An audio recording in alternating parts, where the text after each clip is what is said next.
I hear this often. Oh, I feel so bloated all the time. How can I go against it? Are there supplements to fight the bloating? Whenever I eat this, I get bloated. Whenever I do this, I get bloated. One thing that everybody can take to fight bloating is to take a daily shot of cranberry juice at night. I like to do it like right after my last meal.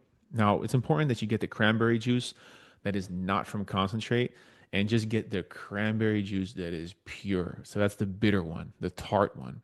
You probably already know this, but cranberry juice, it boosts your urinary tract health. It reduces oxidative stress, heart health. It's good for your gut. For lack of better words, it just flushes you out a little bit. So if you're holding on to excess water, cranberry juice will make you use the restroom a little bit more, but it'll get rid of all the excess water that you're holding on to. It's hard to drink it straight from the bottle. It's just too tart. And if you eat cranberries, they're almost inedible. That's why a lot of times cranberry sauce, there's sugar added to it, or you have these cranberry juices with other juices added to it. What I like to do is I like to get those Zevias or those zero sugar sodas. Zevia is the most popular. They're sweetened with stevia and also natural flavors, but I mix the Zevia with a cranberry juice, and then it's like you get a little like red sparkling cranberry juice drink. That's going to help with bloating for one. For two, especially women, will say that certain foods make them bloated. Very rarely do certain foods make you bloated if they are real foods. If they are processed foods or foods that come from boxes or like cheap supplements, then your gut might be sensitive to it. And the irony is that if you do not eat fast food for years and then you go eat fast food, it's very likely that you get sick, right? Whereas if you have people that eat fast food all the time, then they're fine with it because their intestines are just used to that. The overall diet quality is going to determine how bloated you are. If you look at, let's say, vegans, right? In my opinion, many people go vegan because they had bad experiences with meat and animal products because they were eating the bad animal products, the low quality, the inexpensive ones, the non-grass fed beef, let's say, the cheap rubbery chicken, the turkey that stinks, right? If you get the pasture raised stuff, you get the nice, good grass fed ribeye, you know you're going to enjoy it. But it's the quality of the diet. Same thing with carnivore, right? Carnivore people, they cut out carbs, but nobody ever got overweight by eating potatoes, by eating good apples, by eating good fruit.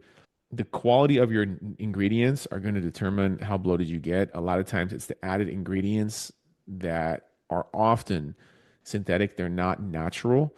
And then the third thing is that it's normal to have a little bit of a bigger belly after you eat. I get this question often like, hey, I feel so fat after eating. Yeah, you have food in your stomach. If you see the fitness models and you see when they take pictures, yeah, that's not after they ate a bowl of spaghetti.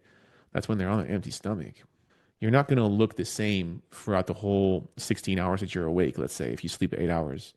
It's not so much that you're bloated. Maybe you're looking at yourself at the wrong time of the day, which is right after eating.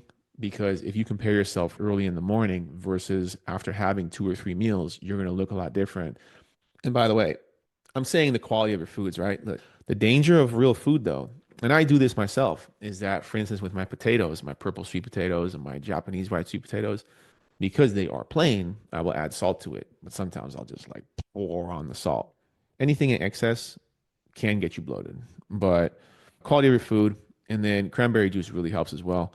Other than that, the fourth tip, I know I said I was going to give three, but the fourth tip that really helps, and everybody should be doing it across the world, is to go for a walk after you eat. If you go walking right after you eat, then the muscles in your legs and you swinging your arms and just moving your body and getting your circulation up, your muscle is like a sponge to all the sugars and all the nutrients that you're putting into your body. All it has to be is just 10 minutes. Then you will use that food that you just ate more as fuel versus you just sitting there on the couch and it just sits there, right? It doesn't get digested the same way.